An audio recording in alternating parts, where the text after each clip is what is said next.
ओम वाङ्मे मनसि प्रतिष्ठिता मनो मे वाचि प्रतिष्ठितम् आविराविर्महेधि वेदस्य मे आणिस्था श्रुतं मे मा प्रहासि अनेनाधीतेन अहोरात्रान् संदधामि ऋतं वदिष्यामि सत्यं वदिष्यामि तन्माम् अवतु तद्वक्तारम् अवतु अवतु माम् अवतु वक्तारम् अवतु वक्तारम्। ओम शांति शांति शांति। ऐतरेय उपनिषद के 2 अध्याय अब तक हम लोगों ने पढ़े, तीसरा पढ़ना है। और 2 अध्याय में क्या पढ़ा हमने? पहले अध्याय में तो ये दुनिया उसने कैसे बनाई, इससे पहले केवल आत्मा ही एकमात्र था, अब भी आत्मा ही एकमात्र है, और उसका एक नाम आत्मा होता है, दूसरा नाम दुनिया भी होता है। ऐसे नाम में फर्क पड़ गया। उसने इसमें से ये निकाला, उसमें से वो निकाला, पुरुष निकाला, और फिर ये बनाए, लोग बनाए, लोकपाल बनाए, सब उसी ने बनाया। और वही उसी ने जब सब बनाया तो फिर कहाँ से मैं घुसूं इसमें?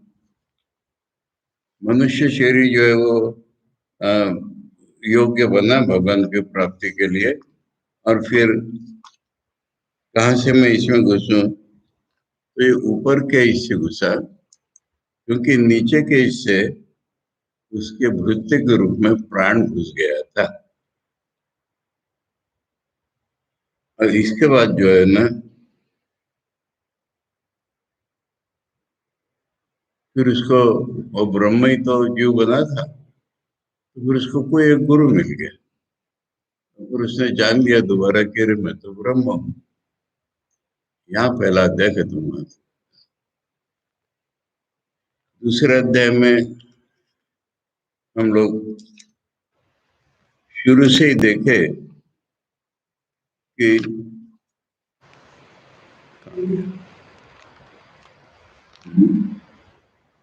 हाँ, पुरुष में पहला होता है, फिर वो स्त्री में होता है, तो वो जन्म होता है इसका पहला, फिर बाहर निकलता है, दूसरा जन्म होता है, फिर ये अपना काम खत्म करके मर के दूसरा जन्म, तीसरा जन्म होता है। इस तरह से दुनिया का कंटिन्यूएशन एक और दिखाया। और पिता और पुत्र के आत्मा, सबके आत्मा भिन्न है ही नहीं, इसलिए उसी का वो तीसरा जन्म है, सब कह के बता दिया। एक हिंटिंगली बता दिया कि सारी दुनिया एक ही प्रकार से चल रही है। और फिर हमें बताया कि माँ के गर्भ में रहते ही वामदेव ने जान लिया कि मैं तो ब्रह्म हूँ, मैं सब कुछ हूँ, मैंने देवताओं का आदि भी देख लिया। और ये उन्होंने माँ के गर्भ में रहते हुए ही जान लिया। और जब उन्होंने जब ऐसा जान लिया तो फिर वो इस शरीर से ट्रांसेंड करके वो आनंद में चला गया, यानी स्वर्ग में नहीं, अपने आत्मा स्वरूप में ही वो प्रतिष्ठित हो गया। ये हम लोगों ने दूसरे अध्याय में पढ़ा। अब तीसरे में हमें, तो ये बैकग्राउंड है। अब तीसरे में हमें क्या पढ़ना है कि हम, हमारे में क्या है। हमारे में 2 चीजें, एक है चित्त और दूसरा है मन। जितने हमारे दुनिया में जो भी कुछ चल रहा है ये हमारा मन है, परंतु मन के पीछे हमारा चित्त है। ये हमको बस सिखाना है। तीसरे अध्याय में हमको खाली ये सिखाना है कि हमारा स्वरूप जो है वो चेतन है, और दुनिया में जो हम काम कर रहे हैं हमारा मन है। ये हमको सिखाना है। तो इसको शुरुआत ऐसे करते हैं, वो अयम आत्मा इति वयम उपासमहे कतरः स आत्मा येन वा पश्यति, येन वा शृणोति, येन वा गन्धान् आजिघ्रति, येन वा वाचं व्याकरोति, येन वा स्वादुच अस्वादुच विजानाति।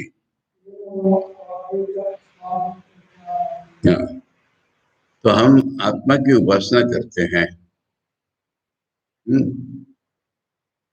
सारे उपनिषदों में उपासना किसकी हो रही है? एक उपास्य देव रेखा में ऐसे नहीं है, कहीं भी नहीं है। उपासना आत्मा की ही हो रही है।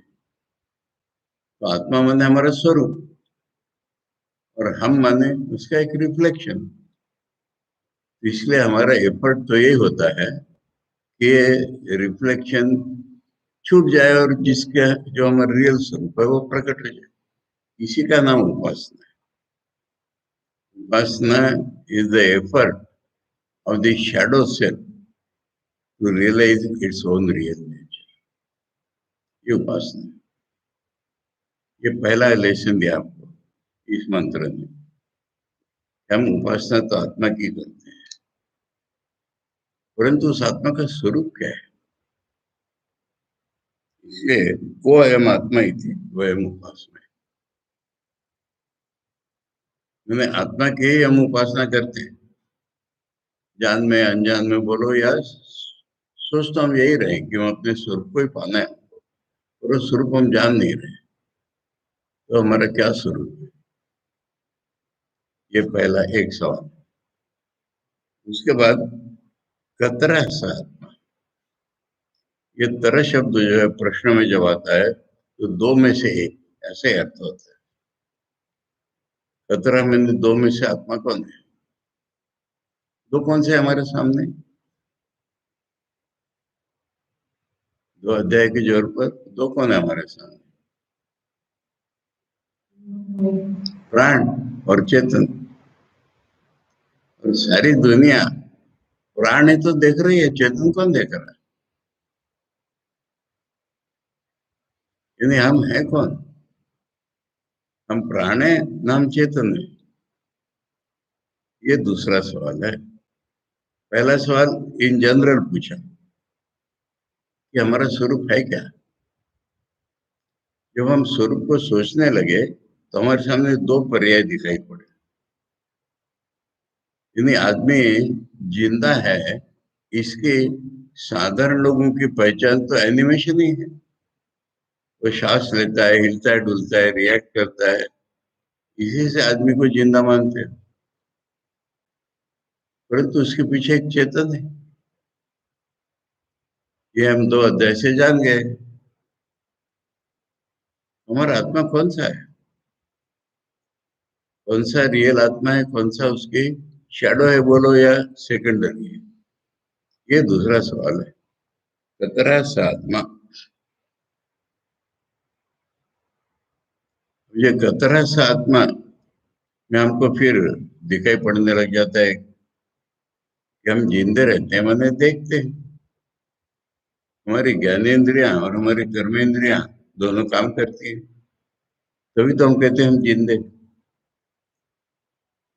अब जब हम देखते हैं, अगर प्राण नहीं रहे तो हम नहीं देख सकते, और अगर चित्त नहीं रहे तो हम कैसे देखेंगे? देखना है। देखो, वेस्टर्न जितना साइंस है या हमारा सांख्य तक है, जो भी कुछ है, वो बाहर से ये आया, उस पे हुआ, उस पे ये हुआ, पर हमने ज्ञान कैसे पाया? ये सब म्यूचुअली जो भी हुआ, रिएक्शन हुआ, हमारे ब्रेन का रिएक्शन हुआ, उसमें ज्ञान एलिमेंट, जानना ही चीज कहाँ से आई? इसलिए चित्त के बिना तो हम नहीं देख सकते, कुछ भी नहीं कर सकते। हम लोगों ने बीच में वो दृष्टि और दो दृष्टि देखी ना,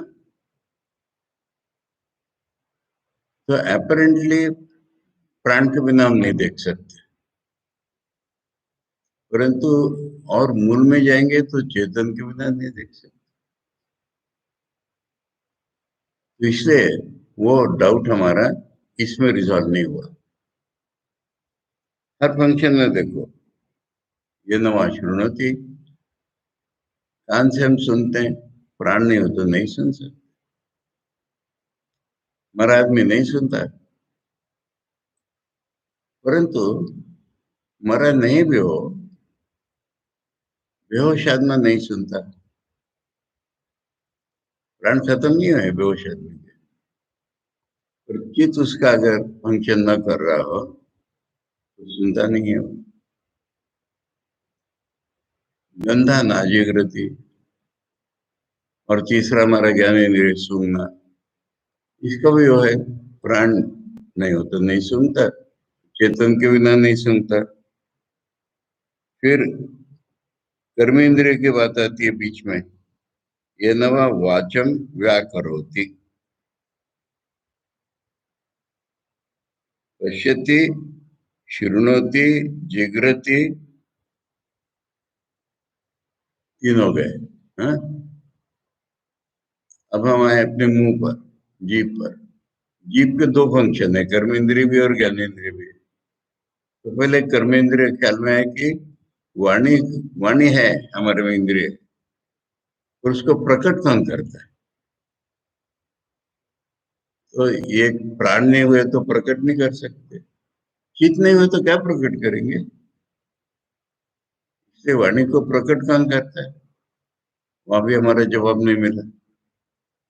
और जीभ पे दूसरा फंक्शन स्वादु अस्वादु, ये भी प्राण नहीं होने से नहीं होगा और चेतन नहीं होने से नहीं होगा। तो यहाँ पर प्रश्न जो है प्रश्न ही रह गए, परंतु क्लियरली स्टेटेड प्रश्न रह गए कि ये जो कतर है दो में से, इसी में से कोई है, इतना हो गया। क्योंकि प्राण के बिना ये नहीं होता है, चेतन के बिना ये नहीं होता। देखो इसका आचार्य कनेक्शन दे रहे हैं हमको पहले। ब्रह्म विद्या साधन कृत सर्वात्म भाव फलवाप्ति, ब्रह्म विद्या का साधन अगर किसी ने किया तो सर्वात्म भाव ये फल प्राप्ति होती है उसको। ये हमने दो अध्यायों में जान लिया है। वामदेवादि आचार्य परंपराया श्रुत्या अवद्योतमाना, और ये वामदेव की कहानी सुना करके, वामदेव आदि से परंपरा से जो आचार्य हैं उसके द्वारा हमको श्रुति ने बता दिया। ब्रह्मविद, ब्रह्मविद परिषदि अत्यंत प्रसिद्धान, मैंने कॉमन मैन को ये चीज मालूम नहीं होगी, पर जो ब्रह्मविद लोगों की परिषद में सभा है, ब्रह्मविद लोगों के जो ग्रुप है, उनको तो बड़ा स्पष्ट रूप में मालूम है। उपलब्ध माना मुमुक्षु हो, ये मुमुक्षु ने देखा, मुमुक्षु ने देखा कि साधना का फल जो है सर्वात्म भाव होता है। ये वामदेवादि आचार्य की परंपरा से के द्वारा श्रुति ने हमको बताया है, और जितने ब्रह्म के हैं उनके यहाँ तो बड़ी स्पष्ट बात है। इसको सुन करके आज के जो मुमुक्षु हैं, ब्राह्मण माने अधिकारी, आज के जो अधिकारी मुमुक्षु हैं वो, उनको ब्रह्म को जानने की इच्छा हो रही है, ब्रह्म जिज्ञासा हो। अब इनमें क्या क्वालिटी होना चाहिए? देखो जो तीसरा अध्याय है ना, कौन सा ब्रह्म है ये कौन सोच सकता है, ये पहले देखो, उसको बता रहे हैं। कॉमन आदमी में ये सवाल नहीं आता है कभी, तो वेस्टर्न वर्ल्ड में तो अभी चित्त का सवाल ही नहीं आया अब तक, और कौन आत्मा से कभी सवाल ही नहीं उठ रहा है। इसलिए ये तीसरे अध्याय का अधिकारी ये पहले बता रहे हैं। तीसरे अध्याय का अधिकारी है कि उसने सारा गुरु परंपरा से सुना है, और उसमें क्या होना चाहिए?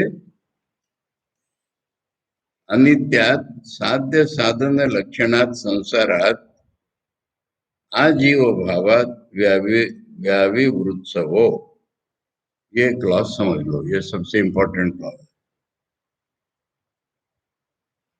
जो अनित्य है, क्या अनित्य है?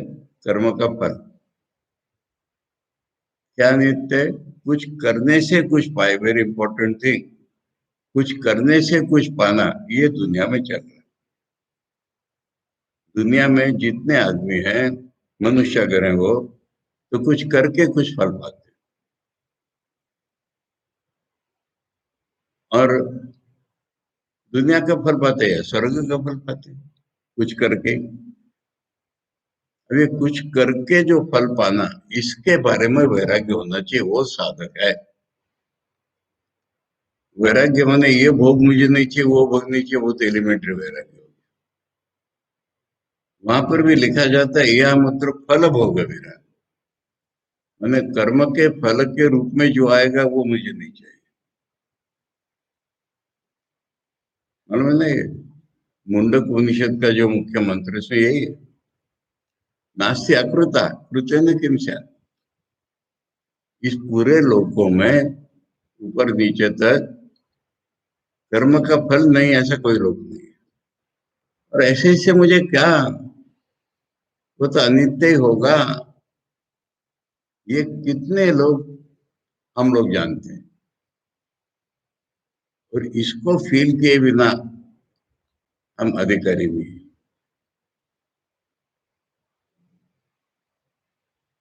देख नहीं रहे हो, ये करके ये होगा, वो होगा, वो होगा, वो मंत बनेगा, ट्रस्टी बनेगा, फेमस होगा, ये करने से पैलेस हो जाएगा, ये करने से पब्लिसिटी मिलेगी। कुछ करने से ही तो कुछ हो रहा है। तो इसके बारे में जिसको वैराग्य हो, ये वैराग्य का लक्षण है, वेदांतिक वैराग्य।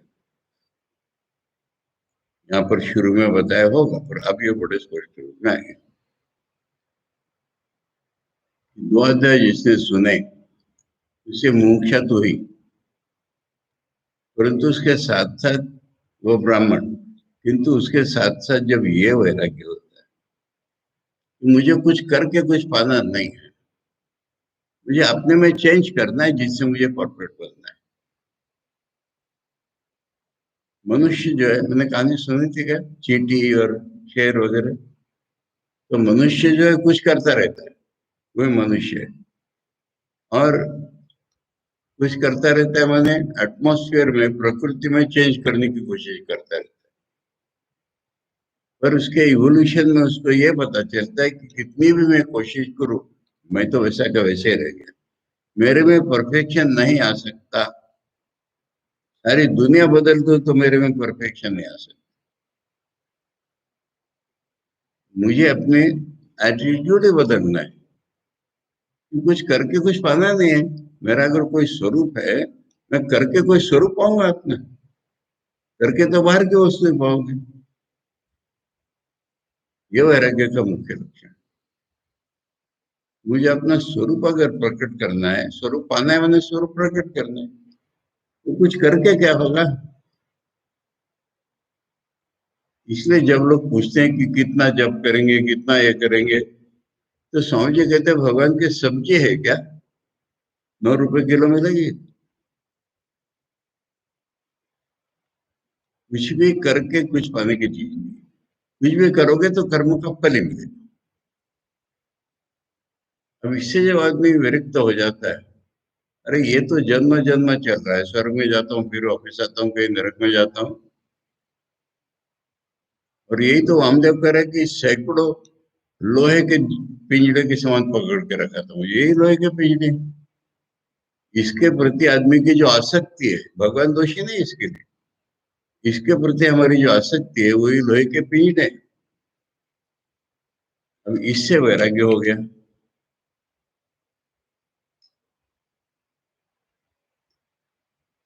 और यही संसार है, ट्रांसमाइग्रेशन। अब इसमें कहाँ तक हमारा वैराग्य हुआ है, यानी क्या क्या छोड़ने को हम तैयार हैं, ये इंपॉर्टेंट शब्द है इसमें, आजीव भावा।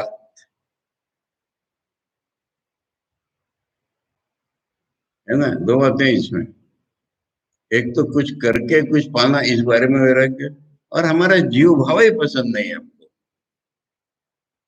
हमारा जो जीव भाव है, ये हम छोड़ने को तैयार है। हमको इस जीव भाव से वैराग्य है। इस जीव को लेकर के हमको वैकुंठ कैलाश में नहीं जाना है। ये कितना भी बढ़िया से बढ़िया जगह हो, भगवान को देख रहे, भगवान जैसे रूप बन गया है, भगवान के साथ एक हो गए, ये जीव भाव है हमारा। हाँ, जीव भाव, वहां तक हमारा वैराग्य है। हमको कर्म करके फल नहीं पाना है, हमको ये जीव भाव ही नहीं चाहिए, ये हमारा स्वरूप नहीं है। हाँ, जीवो भावत व्याविवृत्सवो, व्याविवृत्सव माने इससे निवृत्त होने की इच्छा वाला, इससे बाहर निकलने की इच्छा वाला, ये साधक है, ये अधिकारी। तीसरा अध्याय पढ़ने का या समझने का अधिकारी ये है। तीसरे अध्याय में कौन सोच रहा है? ये आदमी सोच रहा है,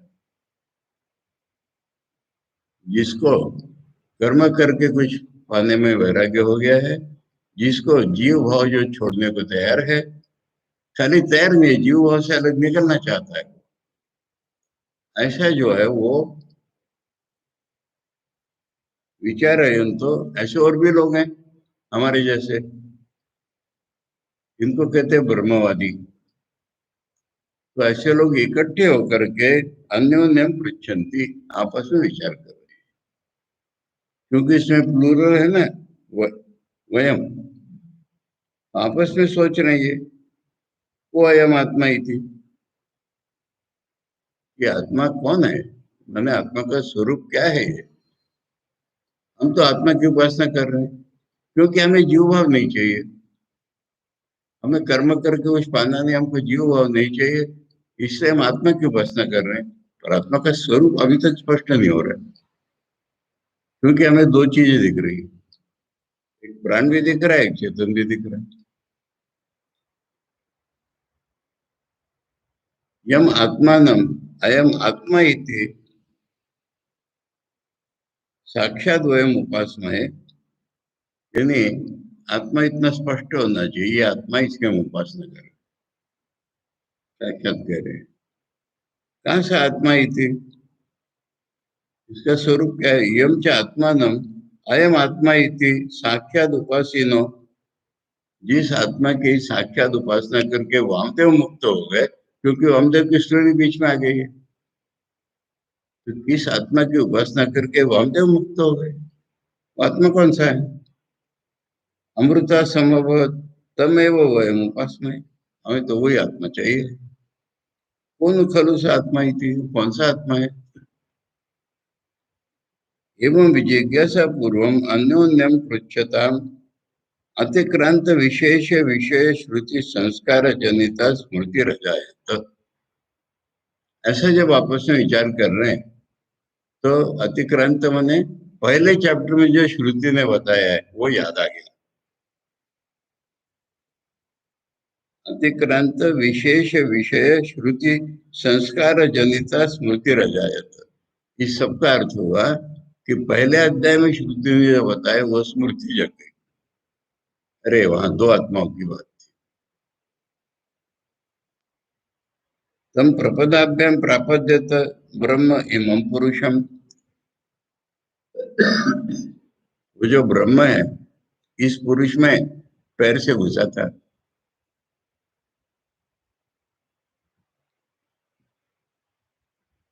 स एतमेव सीमान विदार्य एतया द्वारा प्रपद्यत, और वह जो है वो सिर से घुसा था। एतमेव पुरुषम, इसको पुरुष बोला था, इसको भी पुरुष बोला था। अत्र द्वे ब्रह्मणि इतरेतर प्रतिकूल्य न प्रतिपन्ने इति, इसलिए यहाँ पर तो दो हमारे स्वरूप प्रतीत हो रहे हैं, एक दूसरे के स्वभाव से विपरीत है वो। तेज ऐसे पिंड से आत्मभूत है, ये पिंड जो है शरीर हमारा, दोनों ही उसके रियलिटी लग रहे हैं।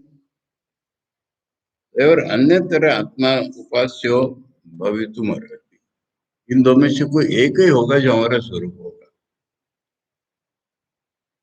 यो अत्र उपास्य कहा स आत्मा इति विशेष निर्धारणार्थम पुनः अन्योन्यम पक्षुर विचारयंता, इसलिए दूसरी बार आपस में जो विचार करने लगे, सोचने लगे, इन दो में से कौन आत्मा है।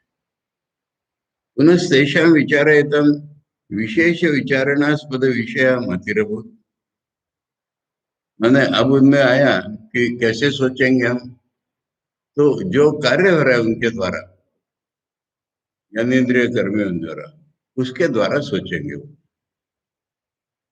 तथा द्वे वस्तुनि अस्मिन् पिंडे उपलभ्यते, इस शरीर में दो रियलिटीज प्रतीत हो रही हैं।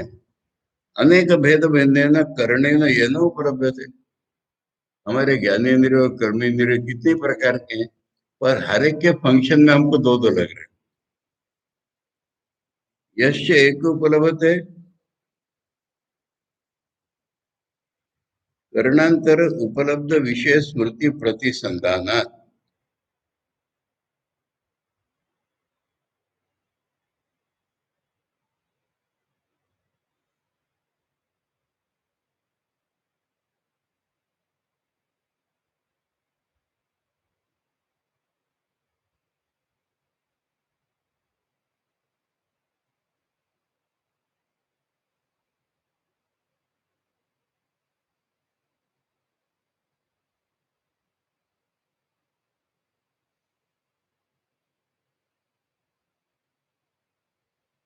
हाँ, तो इसमें क्या है कि किसी इंद्रिय द्वारा वो उपलब्धि करता है, अनेक प्रकार के इंद्रियों द्वारा वो उपलब्धि करता है।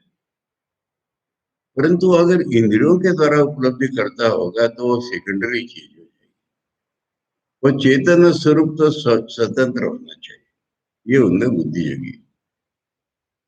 केन पुनर्उपलभते इति उच्यते, फिर वही हर एक इंद्रिय के बारे में, ये नवा चक्षुर्भूतेन रूपम पश्यति, वो आंख बंद के रूप देखता है, कान बंद के सुनता है, ये सब ऐसा करता है ऐसा करता है।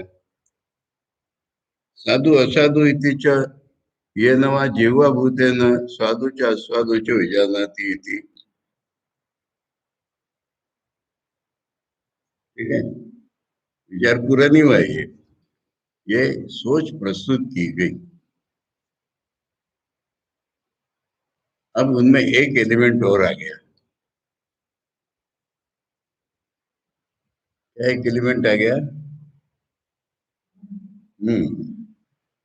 मन आ गया।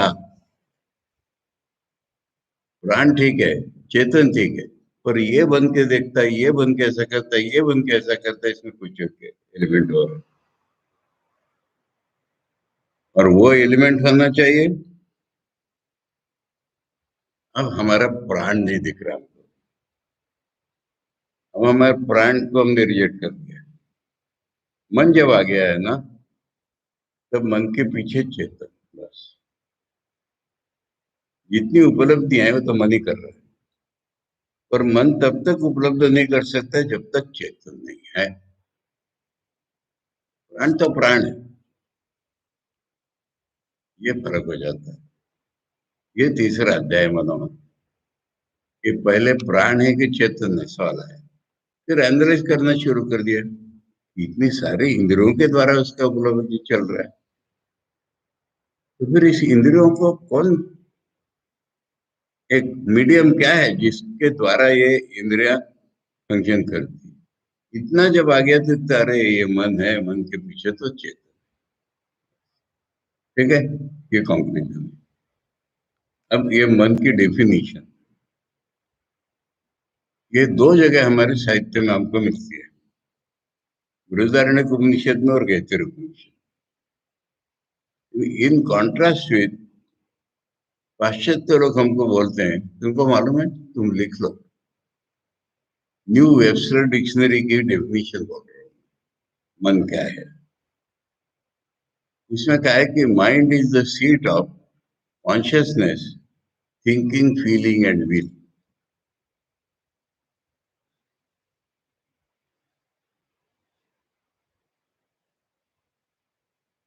Mind is the seat of consciousness, thinking, feeling and will. अब इसके सहारे हम सोच रहे हैं, उनको पता है कि नहीं मालूम नहीं, कि mind is the seat of consciousness दूसरे प्रकार से सीट है, और थिंकिंग, फीलिंग, विल की सीट है ये दूसरे प्रकार से है। कॉन्शियसनेस ब्रह्म का है, माइंड वो रिसीव करता है, ये mind is the seat of consciousness.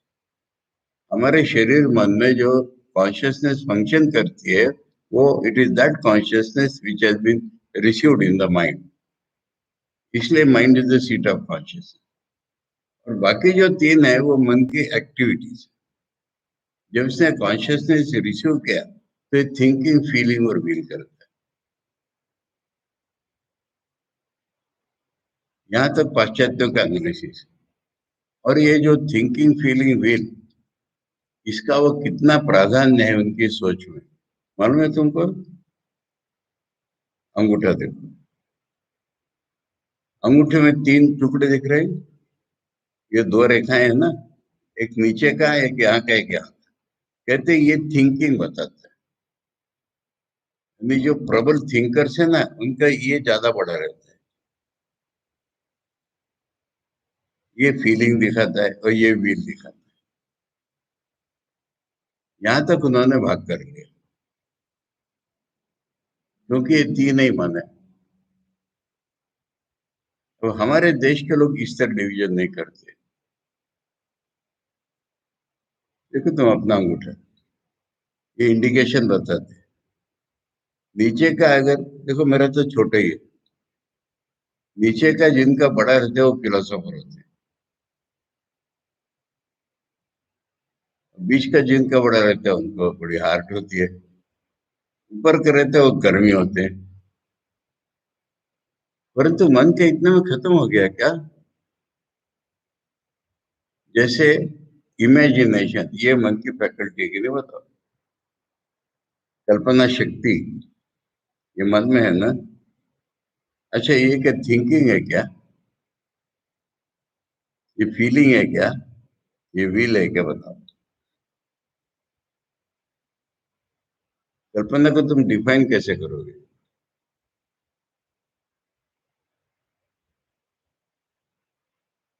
Thinking, feeling, will, विशेषता थिंकिंग ले लो या फीलिंग, जो भी ले लो, जहां तक नहीं पहुंचती उससे दूर हमको कुछ दिख रहा है, तो हम अपने मन को खींच के वहां तक ले जाते हैं, वो इमेजिनेशन। जहाँ थिंकिंग नहीं पहुंचता, फीलिंग नहीं पहुंचती, विल भी नहीं पहुंचती, वहां तक मन को खींच के ले जाना, ये इमेजिनेशन। साइंस की कोई भी डिस्कवरी, आध्यात्मिक जगत की कोई भी उपलब्धि थिंकिंग, फीलिंग, विल द्वारा नहीं बनी है आज तक।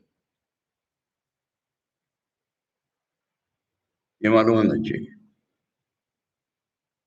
साइंस में क्या होता है कि उसको फिल्टर करते हैं हम थिंकिंग के द्वारा, उसको प्रेजेंट करते हैं हम रैशनैलिटी के द्वारा, और वो मिलती नहीं रैशनैलिटी से। धर्म में जो है वो कल्पना तो पागल लोग भी करते हैं।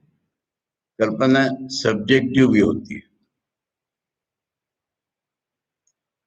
किंतु उसको अगर हम प्यूरिफाइड माइंड से फिल्टर करें,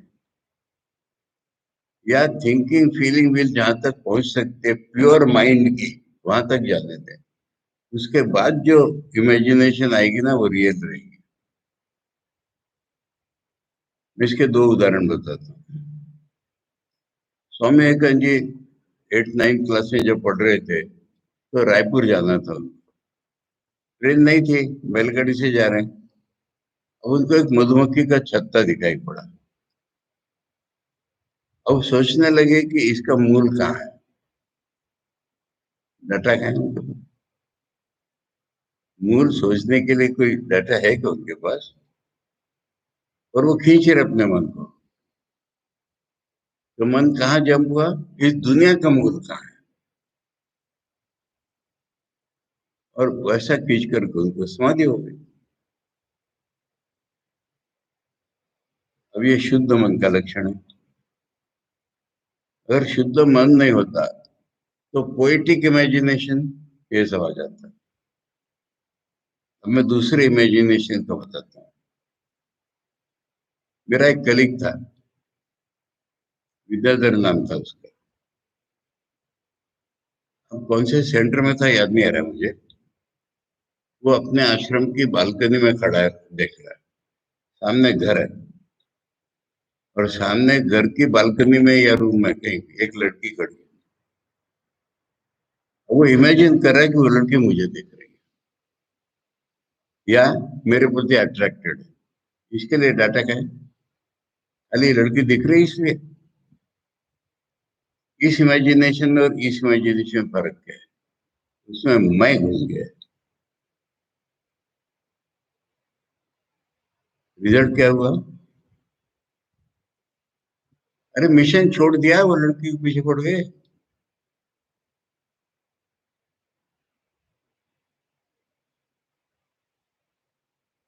स्वामी जी ने एक जगह कहा है,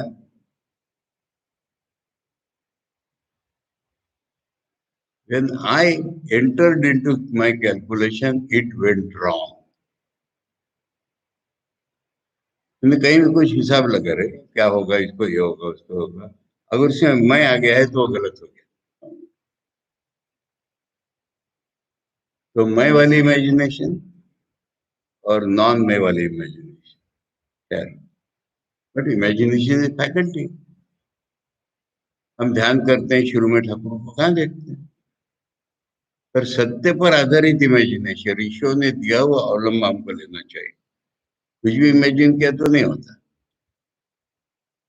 मालूम है ना, हमारे एक स्वामी जी का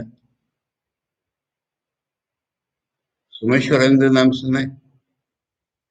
क्या किया उन्होंने? मैंने उनका एक सेशन अटेंड किया है, बरेली में, घर में ही, डीओटी के घर में बैठे हुए हैं। वो टेबल का ध्यान करो, ये फैन का ध्यान करो, ऐसे बात कर रहे हैं।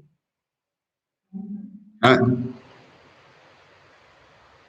जब वो सेशन खत्म हो गया तो मैंने लड़कियों से पूछा, मैंने दर्दी, जैसे कहते हैं, खानदानी भक्त लड़कियां, उनके तुम क्या करते हो? तो उसने कहा वो ऐसे ही भगते हैं, हम सुनते हैं, हम अपना जप करते रहते रहते। उन्होंने इसकी कैसेट बनाई, ध्यान।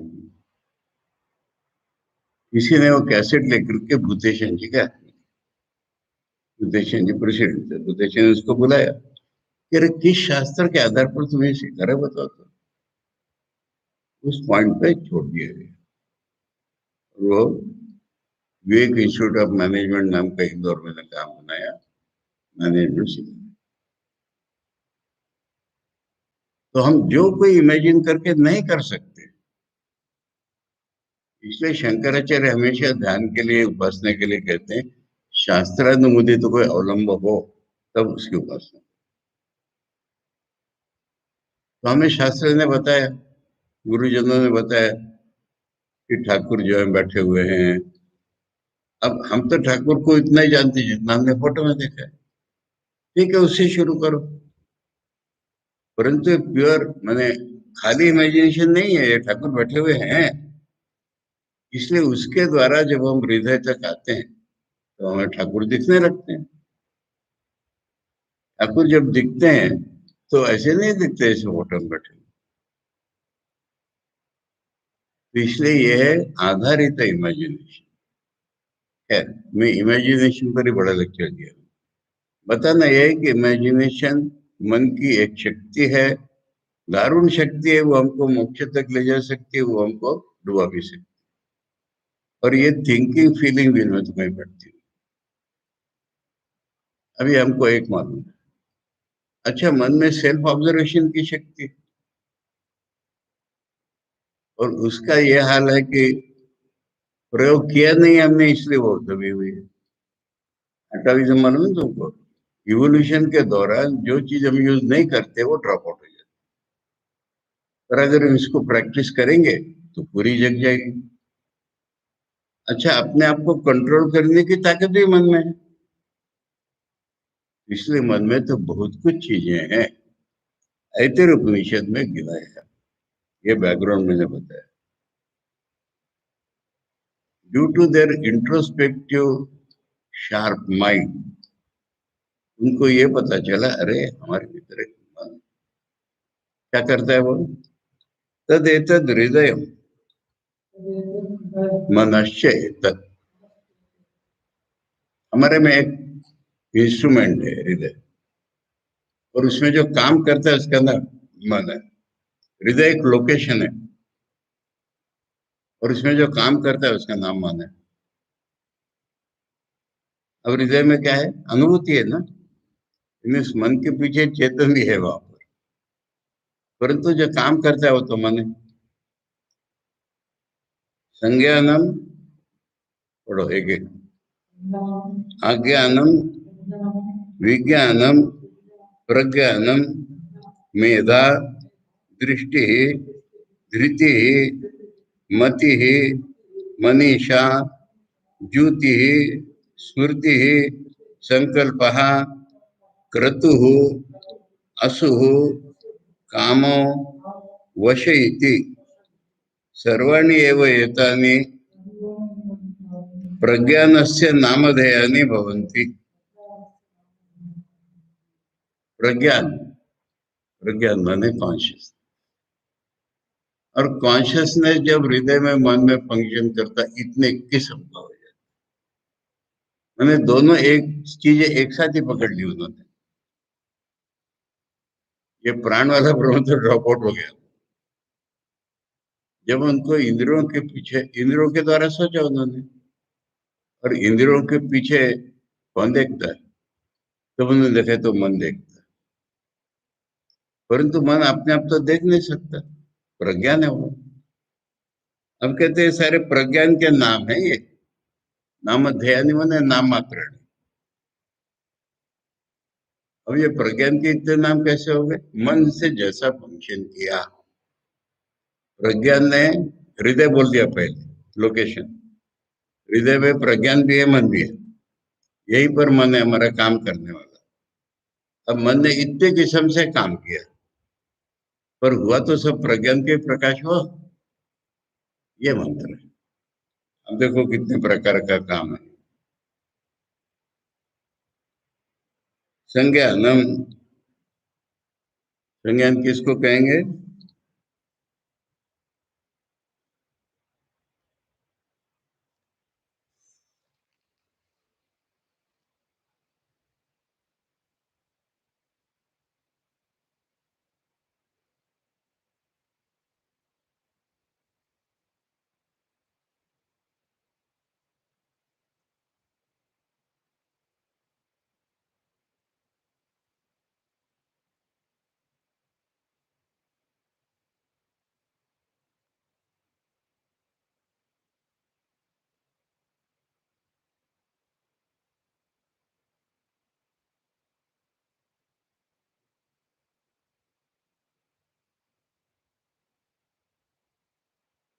संज्ञानम माने संज्ञप्ति चेतन भावा, मैं हूं, ये पहले मन का फंक्शन।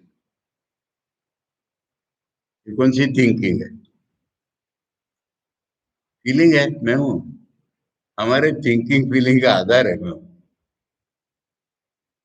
मैं हूं तभी तो मैं सोचता हूँ। तो पहला फंक्शन है मैं हूं। अज्ञानम, आज्ञप्तिर ईश्वर भावा, फिर मैं अपने इंद्रियों को बोलता हूँ ऐसा करो, ऐसा करो, ऐसा करो। देखो सूक्ष्म एनालिसिस, मैं क्या क्या करता है इसको। मन जो है पहले हमको बोलता है मैं हूं, फिर वो जो है इंद्रियों को अलग अलग काम दे देता है। ये ईश्वर भाव, वॉशिंग। विज्ञानम, यह विज्ञान माने अनुभव नहीं, विज्ञान माने विषय ज्ञान। हम कभी साइंस सीखते हैं, कभी आर्ट सीखते हैं, कभी डांसिंग सीखते हैं, ये सारा ये मन का ही काम है ना। अरे पढ़ते पढ़ते इतना वंडरफुल लग रहा है ये, आज पहली बार समझ में आ रहा है मुझे। कलादि परिज्ञानम,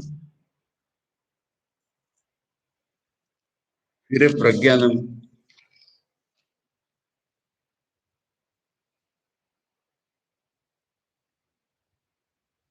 प्रज्ञता माने वक्त पर कुछ सूझना। मैंने एक सिचुएशन में आ गए हम, प्रत्युत्पन्न मति तो कहते हैं ना, तब क्या करना चाहिए ऐसी बुद्धि होना, ये मन का फंक्शन है। प्रज्ञानम। मैंने प्रज्ञानम दो अर्थों में लग रहा है। प्रज्ञान जो हमारा कॉन्शियसनेस है वो तो अलग है, पर ये प्रत्युत्पन्न मतित्व जो होता है, यहाँ पर बोला है प्रज्ञता, समझे ना। इसका अर्थ ये है कि इन टाइम्स ऑफ क्राइसिस और इन डिफरेंट टाइम्स मति होना कुछ, ये मन का लक्षण है। मेधा, ग्रंथ धारण शक्ति। ग्रंथ धारण यहाँ बोला है, ग्रंथार्थ धारण शक्ति, यानी हजारों लोग सुनते हैं। अब ये स्पिरिचुअल रिसेप्टिविटी, यानी इसका अर्थ कौन समझता है? देखा नहीं हमारे डिस्कशंस में, तो ये मेधा होना चाहिए। मेधा सूक्त का तो ठाट से पाठ करते, हे मेधा देवी हमारे पास आओ। मेधा एक देवी है, मेधा एक इंट्यूशन इसको कहो। ग्रंथार्थ धारण शक्ति ही करेक्ट नाम है।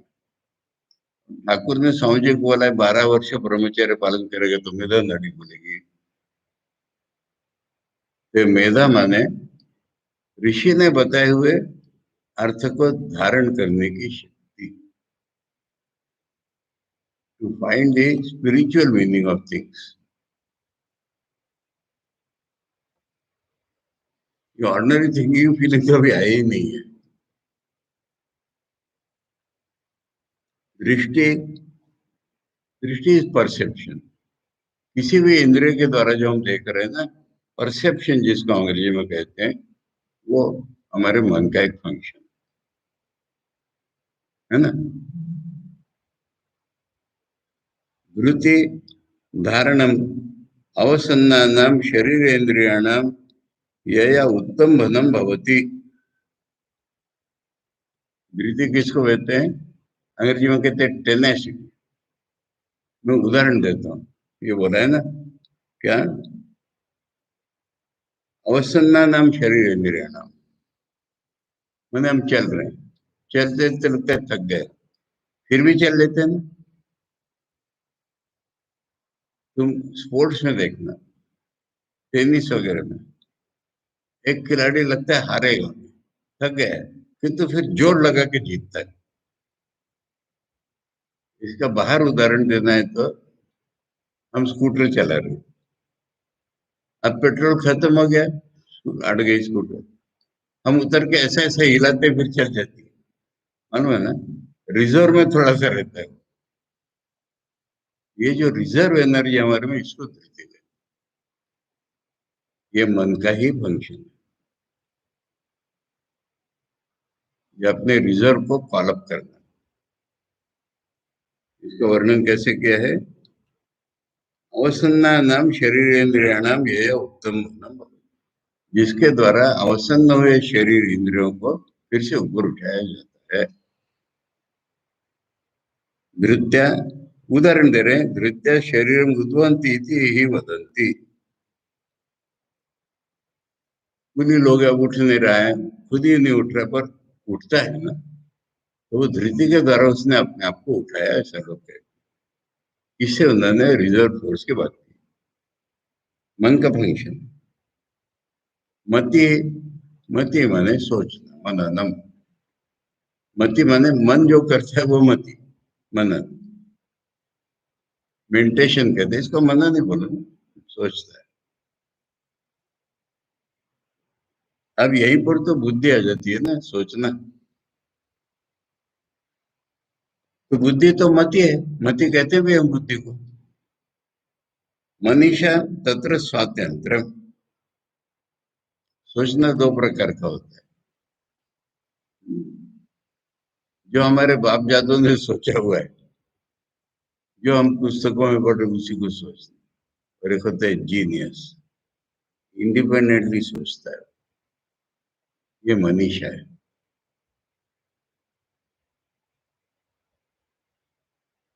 द्युति चेतसो रुजादि दुखित्व भावा। रुजादि माने रोग, डिसीज। जब हम हमको कुछ, हमको दुख होता है, ये भी तो मन में होता है। आदि है माने मन का भी दुख होता है। फिर ये दुख का जो भाव मन में आता है, ये ये फीलिंग में आ सकता है। इसको कहते हैं ज्योति। चेतसो रुजाति दुखे, मतलब चेतना का ही एक भाव हो गया ये। स्मृति स्मरणम, मेमोरी, मेमोरी के थिंकिंग फीलिंग मिले क्या? और मेमोरी तो मन का सबसे जबरदस्त काम है, चित्त का। मेमोरी के बिना तो हम परसीव ही नहीं कर सकते। हम बता रहे थे परसों, दीवार क्या देखते हैं? हम कलर और शेप देखते हैं। मन के मेमोरी से ला करके तब हम दीवार बोलते हैं। तो मेमोरी एक मन का बड़ा जोरदार फंक्शन है। स्मृति स्मरणम संकल्प शुक्ल कृष्णादि भावेन संकल्पनम रूपादेना। मैंने पहले जो हम दूर से देखते हैं, मन का स्वभाव है झट से सोचने लगे ये काला है कि सफेद है, अरे क्या जरूरत है, दूर से कोई आता है मेरा मित्र है कि नहीं, ये संकल्पना। मैंने मन का हिलना डुलना। शुक्ल कृष्णादि भावेन, मैंने सफेद देख के काला है दूर से सोच रहे। क्रतुर अध्यवसाय, जिसको हम बुद्धि निश्चयात्मिका वृत्ति कहते हैं ना, उसका नाम क्रतु है। एक निश्चय पे आ जाता है। असो प्राणनादि जीवन क्रिया निमित्ता वृत्ति। अब प्राण वृत्ति को तो मन की एक वृत्ति बोलती है। जीने के लिए हमको कर्म इंद्रियों को चलाना है, प्राण को चलाना है, हाथ पैर को चलाना है। ये हमारे मन की एक वृत्ति है, उसका नाम है असो।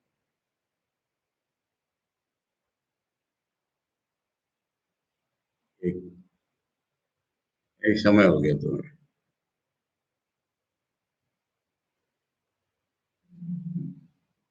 इसको हम कल कंटिन्यू करेंगे। हाँ, बहुत जोरदार चीज है ये। ऐतरोपनिषद की स्पेशलिटी है ये। और बृहदारण्यक में भी एक प्रसंग इसी तरह का है। ओम वांग में मनसी प्रतिष्ठिता, मनो में वाची प्रतिष्ठितम, आविराविर्मयेदि वेदस्य में आणिस्था, श्रुतम में मां प्रहासी, अनेनाधीतेन अहोरात्रान् संदधामि, ऋतं वदिष्यामि, सत्यं वदिष्यामि, तन्माम् अवतु, तद्वक्तारम् अवतु, अवतु माम्, अवतु वक्तारम्, अवतु वक्तारम्। ओम शांति शांति शांति। हरि ओम तत्सत। श्री रामकृष्णार्पणमस्तु।